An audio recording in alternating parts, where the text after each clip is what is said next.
कछु ऐसे फरमाए, आरे बचन कछु ऐसे फरमाए,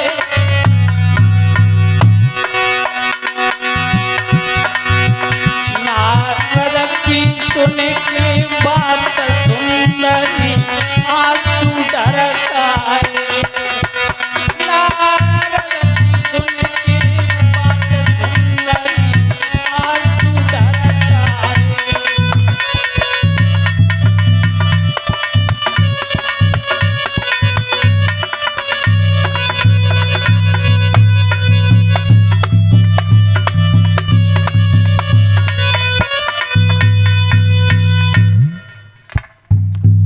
जैसे ही नारद मुनि ने सुंदरी को देखा है तो सुंदरी की तरफ जैसे ही बढ़े हैं, देखा है सुंदरी के आंखों से आंसू निकल रहे थे। पूछने लगे हैं क्या बात है सुंदरी, आपकी आंखों से आंसू क्यों झड़ रहे हैं?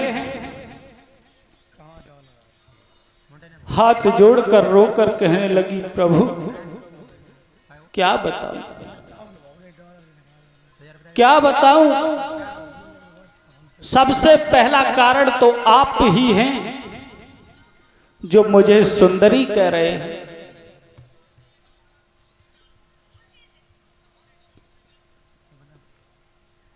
आप हमें सुंदरी कह रहे हैं। नारद जी कहने लगे बेटी मैं समझ नहीं पाया, मैं आपको क्या कहूं। कहने लगी मैं कोई सुंदरी नहीं। और क्या बोली है,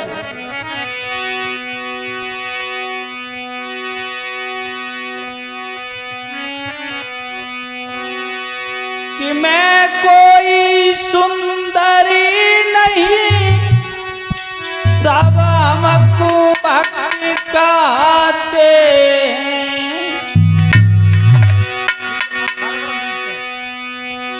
ये बूढ़े ज्ञान बैरागी रूप मेरे पुत्र कहते हैं।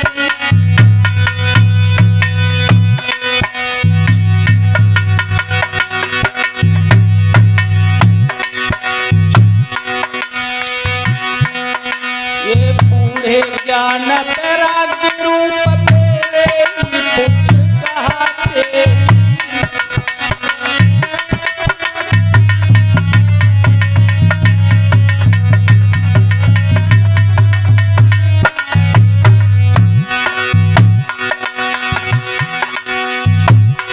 द्वापुर तक भरी जवानी थी, अपने दोनों आपे, लेकिन कलयुग के आते ही, लेकिन कलयुग के आते ही बेटा गिर गए बुढ़ापे में।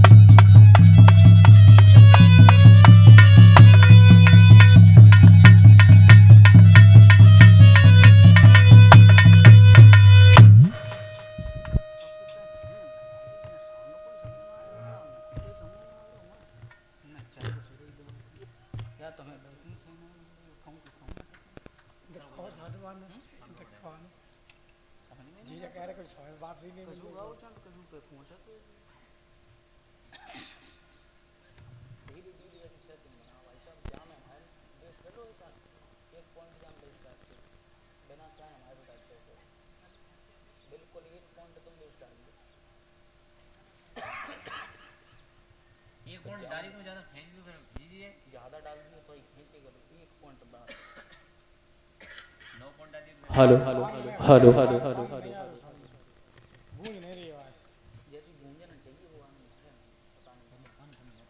पानी बंद हो जाने के बाद गर्म हो जाए, ठंडा ही जाए। बताया है कि मैं कोई सुंदरी नहीं हूं नारद जी, मैं तो एक दुखिया हूं, अधीर हूं, एक अबला हूं, और आप मुझे सुंदरी कह रहे हो। बहुत गलत बात है। कहने लगे देवी इतनी बड़ी हमने ऐसी गलती भी कौन सी कर दी। आज नारद जी के हाथ जोड़ करके सुंदरी बोली है। नारद जी अगर आप यही सुनना चाहते हैं तो सुनिए जरा।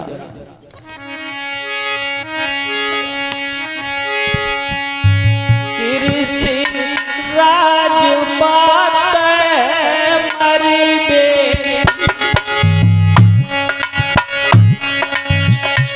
दादा मरिबे नरजा की खातन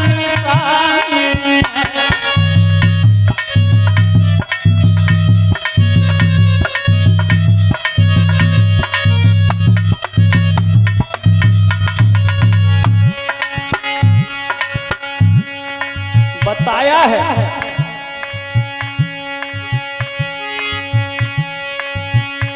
बेटन पे इधर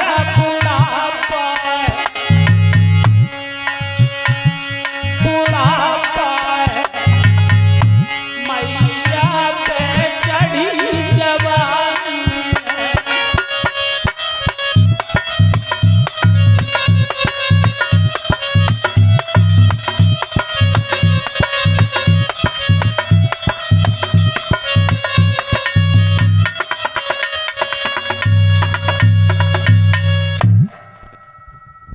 कहने लगी ईश्वर, बात ये बहुत बड़ी है कि आप हमें सुंदरी कह रहे हैं और मेरे ये दो पुत्र दोनों के दोनों वृद्ध अवस्था में पड़े हुए।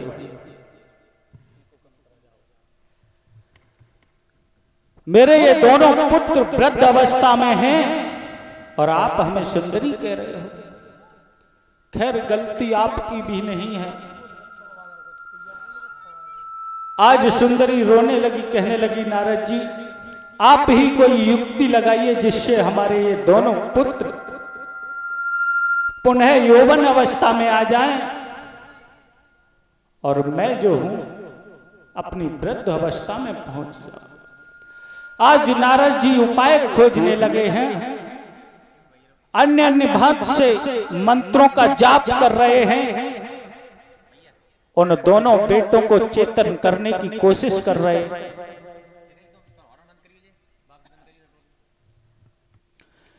जब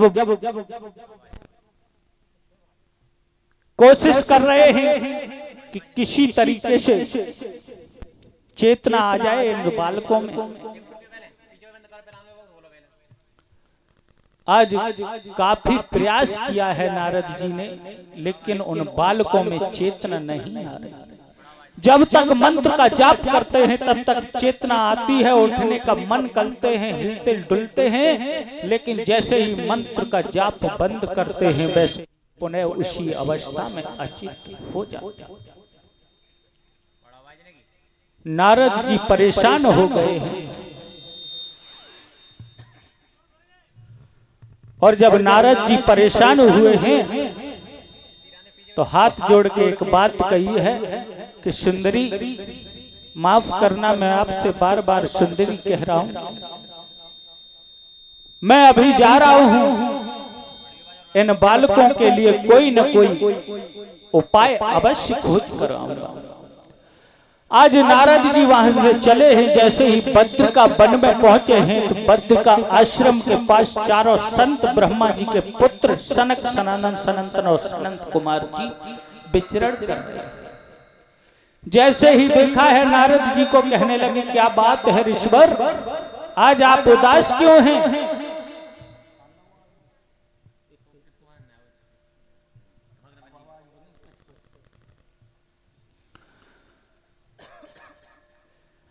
आज जैसे ही चारों संतों ने पूछा है कि ऋषिवर क्या बात है, आप उदास क्यों हैं? बताया है प्रभु, मैं यमुना जी के पास गया था जहां एक अबला स्त्री रो रही थी बैठी, दो बेटों को वहां पे लिटाए हुए हैं और वो दोनों बेटे उसके वृद्ध अवस्था में हैं,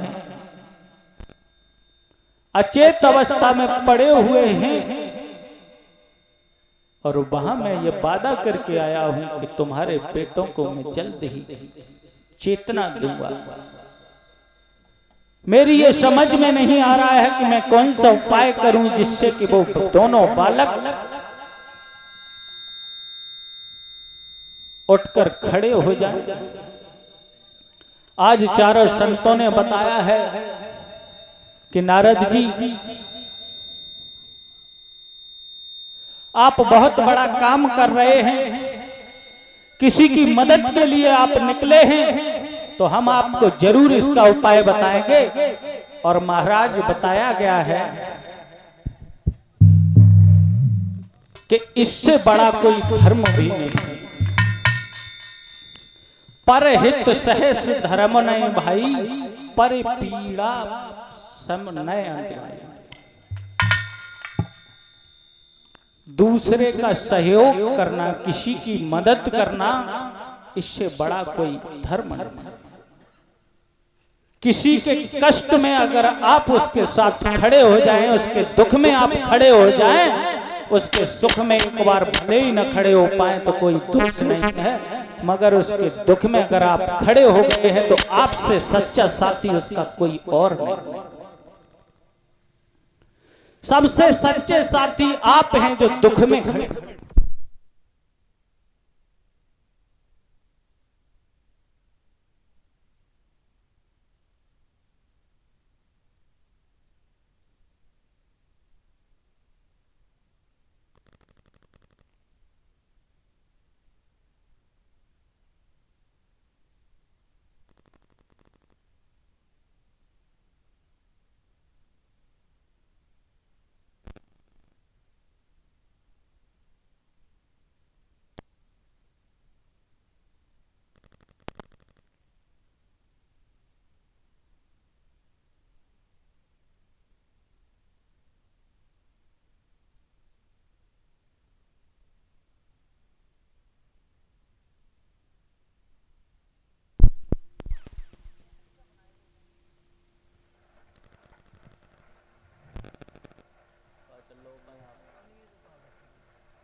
hello hello hello Shri Radhe.